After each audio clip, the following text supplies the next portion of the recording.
I will never forget the sound of that glass breaking. It was a humid Tuesday in Charleston when Samantha stood in my hallway, surrounded by designer suitcases she couldn't afford. She looked at the vintage wallpaper and the hand-carved furniture I had spent years restoring with my own hands. "Your house smells like failure, Mom," she spat with total disdain. "It smells like people who achieved nothing. I'm moving to Isabel's estate. People there know the value of $1. The door slammed so hard the entire house trembled. Samantha left in a shiny black car that her husband Julian had bought with credit they didn't actually have. For years, I had worked 12 hours a day in my workshop, cleaning houses in the morning and restoring heirlooms at night. I did it all to keep her in private school and give her the lifestyle she now used as a weapon against me. I felt the sting of her words, but beneath the pain, something else was waking up. I walked slowly to my workshop behind the house. To the world, I was just a widow who dabbled in old furniture. But I held a secret. My late husband Richard hadn't left us with nothing. He had left me a collection of rare, unrestored 18th century pieces hidden in a warehouse in North Carolina. I had spent the last decade quietly bringing them back to life. They weren't just chairs. They were my escape fund. I picked up my phone and called Mr. Sterling, the city's top auctioneer. "Miss Sterling, it's Rebecca Miller. I'm ready to release the Legacy collection," I said. There was a pause of pure excitement on the other end. These pieces were worth millions of dollars. But I didn't want the world to know my name just yet. I had a different plan. Samantha wanted to live in a house of winners? I would show her that winners don't boast, they build. I decided that the woman who smelled of poverty was about to become the most powerful partner in the city. The next morning, social media was flooded with Samantha's posts. She was at Isabel's mansion, filming gold-plated faucets and manicured lawns. "Finally, a place that smells like success," the caption read. I watched her video, noticing things she didn't. I saw the chipped paint on the window frames and the for sale signs on neighboring properties owned by Isabel's family. Isabel was bleeding money. Samantha hadn't moved into a palace. She had moved into a sinking ship. I spent the next week in a whirlwind of legal meetings. I sold the first 3 pieces of my collection, enough to quietly buy the mortgage of the very estate Isabel was living in. Yes, Isabel's mansion was being foreclosed on, and through a series of shell companies, I became her new landlord. Samantha wanted to be a part of that family? Fine. I would let her see exactly how the rich lived when the bill finally came due and all the credit cards were declined. I decided to transform my poverty-smelling house, not for Samantha, but for myself. I hired the best contractors to turn my workshop into a world-class restoration studio. I didn't buy gold faucets. I bought top-tier precision tools and climate-controlled storage for my art. I was no longer a servant to my daughter's whims or her constant demands for money. As the construction began, I felt a weight lift. Samantha called my life a failure, but I was making a masterpiece. Samantha called me 3 weeks later. Her voice wasn't filled with regret. It was filled with a greedy request. "Mom, Isabel is throwing a gala. I need $10,000 for a dress. You still have Dad's life insurance money, right?" I laughed. It was a dry, hollow sound that surprised even me.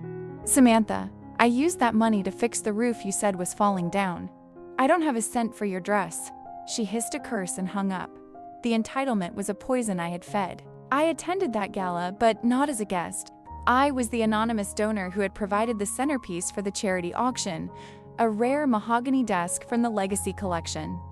I arrived in a simple, expensive navy dress. When Samantha saw me in the lobby, she looked like she'd seen a ghost. "What are you doing here in those rags?" she whispered, though my dress cost more than her car. "I'm just here to see the show, honey," I replied with a calm and mysterious smile. The auction began and the mahogany desk was the star of the night. The bidding started at $50,000 and quickly climbed to $200,000. Isabel and Julian watched with greedy eyes, hoping to meet the owner to ask for a loan. When the hammer fell at $300,000, The auctioneer announced, "The donor, Ms. Rebecca Miller, has requested the proceeds go to a fund for single mothers." The room went silent. Samantha's jaw dropped in total shock. Isabel approached me, her fake smile straining her face. "Rebecca, I didn't know you were so successful. We must have tea. Samantha tells me such wonderful things about you." I looked at Isabel, then at my daughter, who was hiding behind a pillar.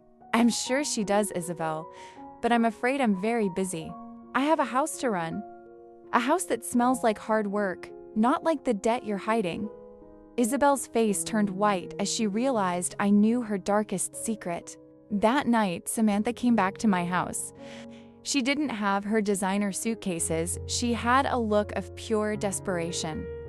"Mom, Isabel says we might have to move. Julian lost his job. Can I come back? I didn't mean those things about the house." I stood at the door, the same door she had slammed. "The house is fine, Samantha, but the person who lived here is gone. You wanted a winner's life. Now go out and win it yourself." I closed the door on her excuses. I watched her through the window as she stood on the porch, crying. It hurt, but it was a necessary pain. If I let her back in now, she would never learn. I went back to my workshop and picked up my chisel. The wood was firm and honest, unlike the people Samantha had chosen to surround herself with. I had a new order for a museum in London, and I needed to focus. My life was finally my own, and the smell of sawdust and varnish was the sweetest scent in the world. Months passed, and the Miller Restoration Studio became a name whispered in high circles. I wasn't just fixing chairs, I was preserving history. I hired 2 assistants, young women who actually wanted to learn a trade. I taught them that a person's value isn't in their bank account, but in the skill of their hands and the integrity of their heart. Samantha sent me emails, mostly complaining about her new small apartment. I read them, but I didn't reply with money. Isabel's estate was eventually liquidated. I watched the news as the gold-plated life Samantha craved was sold off piece by piece to pay back creditors. Samantha had to get a job as a waitress at a local diner. She hated it, but for the first time in her life, she was earning her own bread. I went to the diner once and sat in her section. She was exhausted, her nails were chipped, and her eyes were tired. She didn't yell at me. She just brought me my coffee in silence. "It's hard work, isn't it?" I asked gently. Samantha looked at her hands. "I never realized how much you did, Mom. I thought money just happened." I paid for my coffee and left a very large tip, but I didn't offer her a way out. She had to find her own way to the shore. I saw a spark of the daughter I used to know, the one before the greed took over. She was finally starting to smell the poverty she once mocked, and she was realizing it was actually the smell of reality. A year later, a package arrived at my studio. It was a small wooden box, clumsily made but sanded with care. Inside was a note. "I made this in a community college class. It's not perfect, but it's mine. I'm sorry for everything, Mom." I held the box and finally allowed myself to cry. This was the first thing Samantha had ever given me that wasn't bought with my own money. It was a peace offering. I placed it on my mantle, right next to the photos of her as a child. I invited her over for Sunday dinner. The house was beautiful now, filled with light and the hum of a successful business. Samantha walked in and didn't look at the decor. She looked at me. "It smells like home," she whispered. We ate in the kitchen, talking about her classes and her job. There were no demands for dresses or cars. There was just a mother and a daughter trying to bridge a gap that had once seemed impossible. The healing had finally begun for both. Samantha started spending her weekends in the studio. She wasn't an expert, but she was a fast learner. She had a natural eye for color. I watched her work on an old trunk, her brow furrowed in concentration. "You have your father's hands," I told her. She smiled, a real smile this time. We were rebuilding more than just furniture. We were rebuilding a legacy. The house of failure had become a house of foundation, and we were both standing on solid ground. Word of our studio reached the national press. They wanted to do a story on the mother-daughter duo of Charleston. During the interview, the reporter asked Samantha what changed. She looked at me and then at the camera. "I used to think success was something you displayed. Now I know it's something you earn. My mother didn't just build furniture. She built a life of dignity that I was too blind to see. I'm just trying to be worthy of her name now." The Legacy collection was finally complete. We held a private showing in our renovated barn. All of Charleston's elite were there, including a humbled Isabel, who was now living in a modest condo. They looked at the pieces with awe. I stood back, watching Samantha explain the history of a Queen Anne chair to a museum curator. She was articulate and humble. She didn't need the gold faucets anymore. She had the respect of her peers, and more importantly, herself. That evening, after the guests had left, we sat on the porch. The air was sweet with the scent of jasmine. "You're right, Mom," Samantha said softly. The house did smell like something back then. It smelled like sacrifice. I just wasn't mature enough to appreciate the scent. I took her hand. "We all have our seasons of blindness, Samantha. What matters is that you opened your eyes." We sat in the quiet of a life well lived, two winners in a house of truth. I decided to start a scholarship for young artisans in the city. I wanted to make sure that hard work was never a dirty word in Charleston again. Samantha took charge of the foundation. She was excellent at it, using her social media skills for something meaningful. She promoted local craftsmen and organized workshops for underprivileged kids. The girl who once wanted to escape poverty was now the biggest champion of those working their way out of it. Julian tried to come back into Samantha's life once he saw our success. He arrived at the studio in a rented car, talking about new investments. Samantha didn't even let him finish.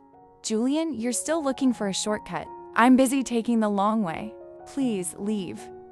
She didn't need a rich husband to define her anymore. She was Rebecca Miller's daughter, and she was her own woman. I watched from the office, knowing she was finally safe from people like him. My husband Richard would have been so proud. I sometimes sit in his favorite chair and imagine him here. He knew the Legacy collection would be a burden before it was a blessing. He knew I had the strength to wait for the right moment. The pieces weren't just wood and fabric, they were a test of character. I had passed, and Samantha had finally found the grade. We weren't just survivors of a betrayal. We were the architects of a new, honest family history. I'm 65 now, and I've never felt more vibrant. The studio is always busy, but I take my time. I only accept projects that speak to me. Samantha is my business partner now, handling the logistics while I handle the craft. We have a small sign in the entryway that says, "Built on integrity, restored with love." It's a reminder to everyone who walks in that you can break almost anything, but with enough patience and skill, you can always make it whole again. We recently bought back the old warehouse in North Carolina where Richard had hidden the collection. We're turning it into a school for restoration.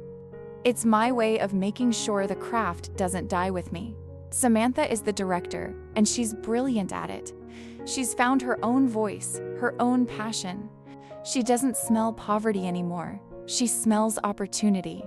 And every time I see her teaching a student, I see the best version of myself looking back. I had a dream last night about the day Samantha left. In the dream, the glass didn't break, it turned into diamonds. I think that's what happened in real life, too. The sharp edges of her betrayal cut deep, but they forced us to grow. Without that explosion of anger, we would have stayed stuck in our roles. Me as the silent provider, and her as the ungrateful child. We had to break to become something stronger. We are the diamonds now, polished and unbreakable. The house in Charleston is full of life. There are no more slamming doors, only the sound of laughter and the steady rhythm of work. We host dinners for the scholarship winners, and the rooms are filled with the energy of people who are building their own futures. Samantha often tells them her story, not skipping the parts where she was cruel. She tells them that the hardest thing to restore isn't a mahogany desk, it's a mother's trust. But it can be done. The sun is setting over the marsh, and the sky is a brilliant shade of orange and purple. I am Rebecca Miller, and my house smells like sawdust, varnish, and 1,000 stories of resilience. It smells like a winner's life. I look at my daughter, working beside me, and I know that the greatest piece of furniture I ever restored wasn't in the legacy collection. It was our relationship. And that, I know for certain, will last for generations to come. As the studio's fame grew, we began to attract international collectors. A billionaire from Dubai flew in just to see our process. He offered us a massive sum to move the entire operation to the Middle East. Samantha looked at me, and without a word, we both knew the answer. "This studio belongs to the soil of South Carolina," she told him firmly. "Our history is in this wood." I realized then that she finally understood that some things are not for sale. Isabel passed away a few years later. She died with very little, but in her final months, Samantha was the only one who visited her. Samantha didn't do it for an inheritance. She did it because she had learned the value of a human soul. After the funeral, Samantha came home and sat in the workshop for hours. "She was so lonely, Mom," she said. She had all that success and no one to hold her hand. It was the final lesson Samantha needed about the vanity of status. I decided it was time to retire from the heavy lifting.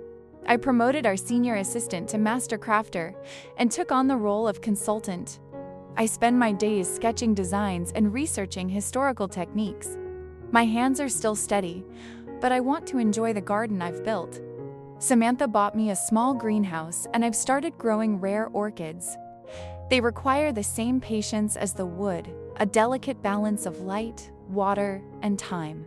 Samantha met a man named Thomas. He's a high school history teacher with a passion for local architecture.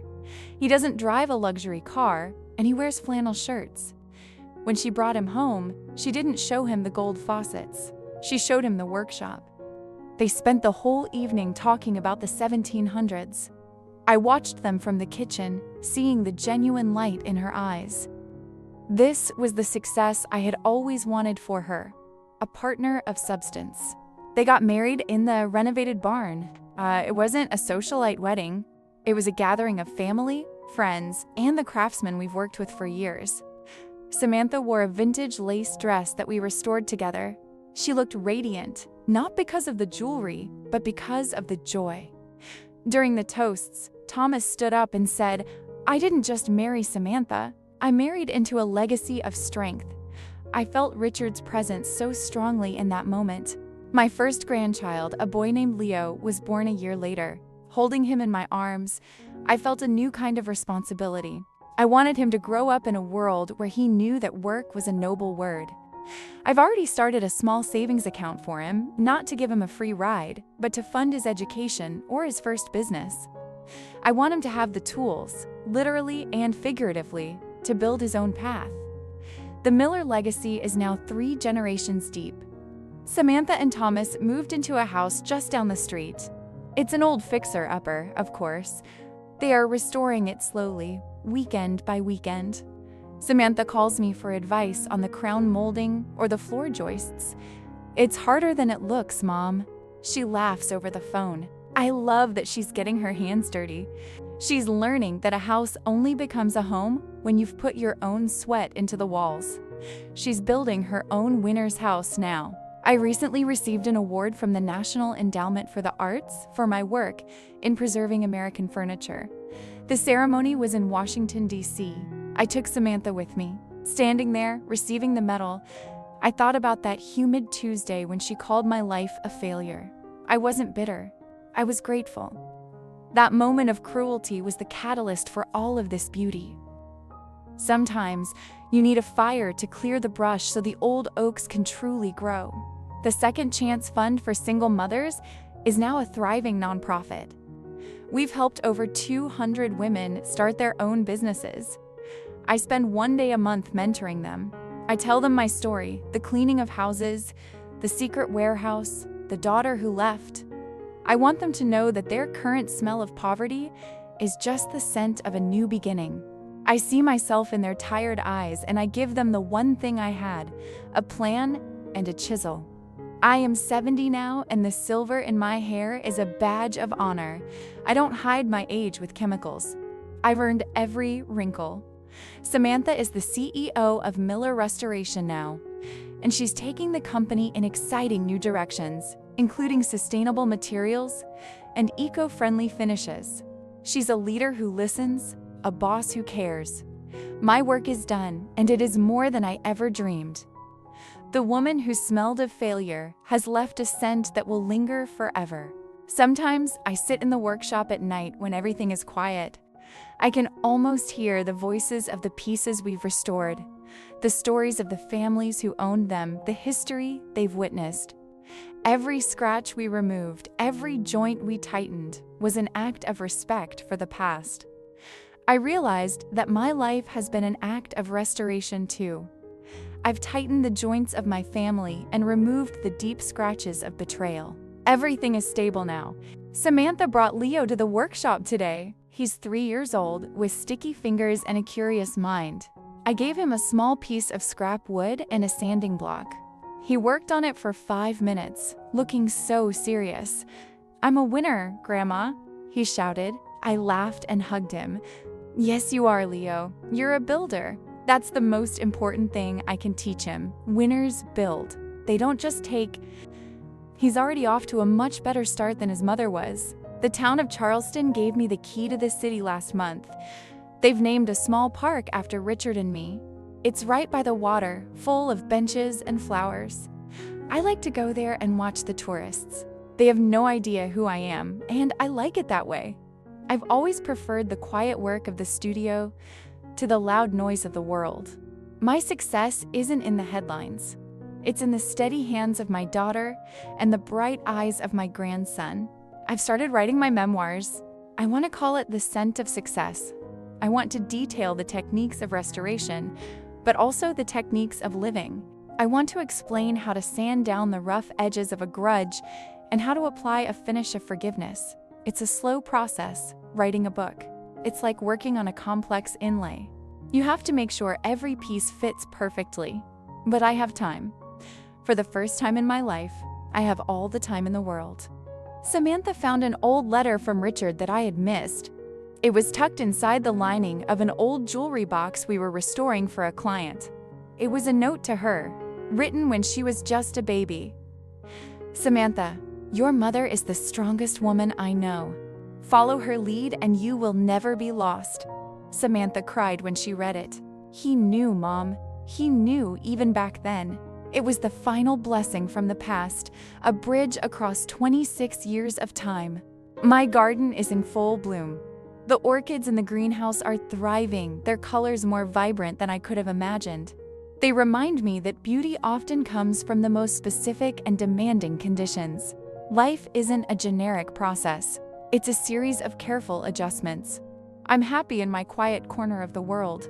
I don't need the grand mansions or the gold faucets. I have my health, my family, and the deep satisfaction of a job well done. I recently took a trip back to the small town where I grew up. I visited the house where my parents lived. It was small and weathered, but it still stood. I realized that the smell of poverty Samantha had mocked was actually the smell of my heritage. It was the smell of people who survived with very little and kept their heads high. I'm proud of that smell. It's the scent of the foundation that allowed me to build everything else. I am truly home. Samantha and I went to an antique show in New York. We saw several pieces from the Legacy collection on display in a museum. They were labeled "Restored by Miller Studios." A group of students was standing around a chair, admiring the craftsmanship. Samantha whispered to me, "That's our name, Mom." I felt a quiet thrill. Our work would outlive us. Our names were carved into the history of the art we loved. That is the only immortality I ever wanted. Leo is 5 now, and he's started helping in the greenhouse. He asks 1,000 questions about the flowers. "Why do they need so much water, Grandma?" I explain about the balance of life. He listens with such focus. I see the same fire in him that I saw in myself all those years ago. He's a child of Charleston, a child of the marsh, and a child of the workshop. He will be a man of character. I'm sure of it. The Miller line is strong and true. I am 75 today. The house is full of flowers and the scent of a special dinner Samantha is cooking. Thomas is playing with Leo in the yard. I sit on the porch, looking at the workshop. It's a temple of craft, a sanctuary of truth. I am a woman who was once told her life was a failure, and I am sitting in the middle of a massive victory. My accounts are balanced, my soul is at peace, and my legacy is in the best possible hands. I am truly a winner. As I reflect on the past 75 years, I realize that the most difficult projects were always the most rewarding. Whether it was a shattered porcelain vase or a shattered relationship, the effort required to make it whole again is what gives it value. I don't regret a single tear or a single day of hard work. It was all part of the grand design. I am a master of restoration, and my masterpiece is the life I see before me today in this house. Samantha has started a podcast about the art of living. She interviews people who have overcome great odds to build something beautiful. She's a natural storyteller. She often talks about the day she left my house, using it as a lesson in humility and growth. I listen to her voice through the speakers, and I am amazed at how far she has come. She's no longer the girl who wanted to be rich. She's a woman who wants to be real, and she is. We decided to open the Miller Restoration School to international students. We have people coming from all over the world to learn the Charleston technique. Samantha handles the admissions and the curriculum, ensuring that the school maintains its high standards. It's a bustling community of learners and makers. The workshop is never quiet, and I love the sound of the hammers and the saws. It's the music of progress, the anthem of the Miller legacy. I found an old photo of Richard and me on our wedding day. We looked so young and full of dreams. We had no idea what the future held. I think about the secret warehouse he kept and the trust he placed in me. He knew I wouldn't sell those pieces for a quick profit. He knew I would wait until I could use them to build something lasting. I hope he can see us now. I hope he knows that his legacy collection did exactly what he intended it to do. The marsh is especially beautiful this evening. The tide is coming in, filling the creeks and the estuaries. It's a reminder of the constant flow of life. You can't stop the tide, but you can learn to sail with it. I've sailed through some rough waters, but I've always found my way back to the harbor. My boat is sturdy, and my crew is the best in the world. I am a woman who knows her worth, and I am a woman who is loved. That is the ultimate success. Samantha brought over a new project today, a small, broken music box that belonged to Thomas's grandmother. It hasn't played a note in 40 years. Think we can fix it, Mom? She asked. I looked at the delicate gears and the rusted spring. Of course we can, Samantha. It just needs a little bit of time and a lot of heart. We spent the afternoon in the workshop, working side by side. By sunset, the little box was playing a sweet, clear melody again. Leo wants to be an inventor when he grows up. He's always building things out of cardboard and tape. He showed me his latest invention today, a grandma bot made of boxes. It helps you garden, Grandma, he explained. I gave him a big hug. It's perfect, Leo. It's the best invention ever. I love that he feels the freedom to create. He's not worried about status or money. He's worried about making things that help people. He's a true Miller. I recently attended a lecture by a famous architect who mentioned our work. He talked about how the Miller Restoration Studio had set a new standard for historical accuracy and artistic integrity. I sat in the audience, feeling a quiet sense of pride. I didn't need to stand up and take a bow. The work spoke for itself. My name was in the books, but my heart was in the studio. I am a woman of substance, and I am a woman of quiet, lasting power. My memoirs are nearly finished. I've spent the last few months polishing the final chapters. It's been a journey through my own life, a chance to see the patterns and the themes. I've realized that the invisible threads that connect us are stronger than any betrayal. I've dedicated the book to Samantha, the girl who taught me that even the most broken things can be restored. I hope it inspires others to look beneath the surface and find the gold. I am sitting on the porch as the sun disappears behind the trees. The house is warm and full of light. I can hear Samantha and Thomas talking in the kitchen and Leo laughing in the yard. I am Rebecca Miller, and my life is a masterpiece of restoration. My house smells like sawdust, varnish, and the deepest, truest love. It is a winner's house, and I am finally, perfectly, and eternally at home. The legacy is secure, and my work is beautifully done.